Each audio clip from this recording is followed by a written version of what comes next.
দৈনিক পূর্ব Diganta online platform থেকে আমি সঞ্জিত কুমার দে।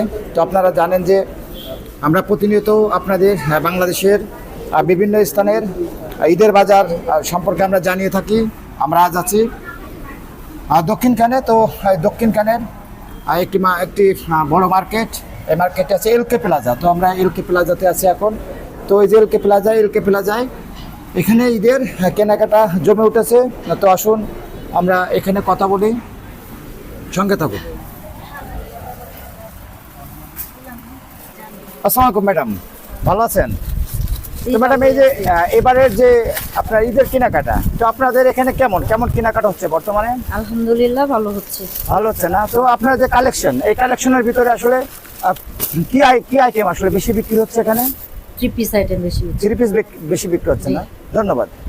তো প্রিয় দর্শক, এই যে ঈদের বাজার কেন্দ্র করে যে মানুষের কেনাকাটা, এই মানুষের কেনাকাটায় আমরা এখন আছি দক্ষিণখানে। তো আপনারা দেখতে পাচ্ছেন যে আমরা দক্ষিণখানে আছি। তো আসুন আমরা কথা বলি। আসসালামু আলাইকুম ভাই, জি ওয়ালাইকুম। ভালো আছেন? জি, আলহামদুলিল্লাহ। তো ভাই, আপনার নাম কি? আমার নাম মোহাম্মদ মিরাজুল ইসলাম। মিরাজ ভাই। তো মিরাজ ভাই, এই যে আপনার ঈদের যে কেনা বেচা, তো এবার কি গতবারের থেকে এবার কি কেনা বেচা কি বেশি নাকি কম? না, গতবারের থেকে যদি বলি তাহলে গতবারের থেকে বেচা কিনা এখনো কম। এখনো কম? রোজা 12-13টা চলে যাওয়ার পরেও কাস্টমারের চাপ এখনো গত বছরের মতো অত বেশি নাই। তো আসলে এবার যে কাস্টমার কম বা আপনার বেচা কিনা কম, এটা কারণ হিসেবে আপনি কি মনে করেন? কারণ হিসেবে যেমন হইতেছে, কারণ গত বছর রোজা ছিল মাসের শুরু থেকে শেষ পর্যন্ত পুরাটা। তো দেখা গেছে মানুষরা মার্কেটের জন্য স্যালারিটা বা টাকাটা সময় মতো হাতে ছিল। কিন্তু এই বছর বেতন দিতে যেতে যদি 6-7 তারিখে হয়, বৃহস্পতিবার শুক্রবার চলে আসবে।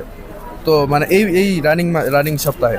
তো এই কারণে আর কি আমার যতটুকু মনে হইতেছে এখন পর্যন্ত যেহেতু স্যালারি পায় নাই, তাই আর কি এখনো মার্কেটে এখনো প্রেশারটা তাহলে বাড়ে আচ্ছা, নাই। আপনার যে বেতন পাওয়ার পরে তো বেচা কেনা আপনি মনে করেন বেশি হবে। তো আপনাদের এই মার্কেটে আসলে কোন শ্রেণীর কাস্টমার বেশি আসে এখানে? এখানে যদি বলি, আমাদের এলাকার স্থানীয় কাস্টমার খুব কম। বেশিরভাগই দেখা যায় কর্মজীবী যারা আছে, যেমন গার্মেন্টসের শ্রমিক, কারণ আমাদের আশেপাশে খুব ভালো ভালো গার্মেন্টস আছে। তো ওগুলো গার্মেন্টস শ্রমিক, তারপরে মানে বেশিরভাগ দিনমজুর, মানে মধ্যবিত্ত মানুষ বেশি। কাস্টমারগুলো আপনাদের এখানে আসে না? জি, বেশি। তাহলে আপনি কি আশাবাদী যে আসলে এই বেতন পাওয়ার পরে আপনাদের জি, বেচা জি। কেনা ফিরবে? জি, ইনশাল্লাহ বেতন পাওয়ার পরে আমি আশাবাদী যে এগুলোতে সেল বাড়বে। ধন্যবাদ। তো প্রিয় দর্শক, আপনারা জানেন যে দৈনিক পূর্ব দিগন্ত অনলাইন প্ল্যাটফর্ম থেকে আমি সঞ্জিত কুমার দে। আমি আপনাদেরকে এই যে ঈদের বাজার, বাংলাদেশের বিভিন্ন বাজার সম্পর্কে বিভিন্ন ধরনের তথ্য দিয়ে থাকি। তো আমরা আজকে ছিলাম দক্ষিণখানের এলকে প্লাজাতে। তো ঈদের এই বাজার সামনে, আর কয়েকদিন পরে ঈদের এই বাজার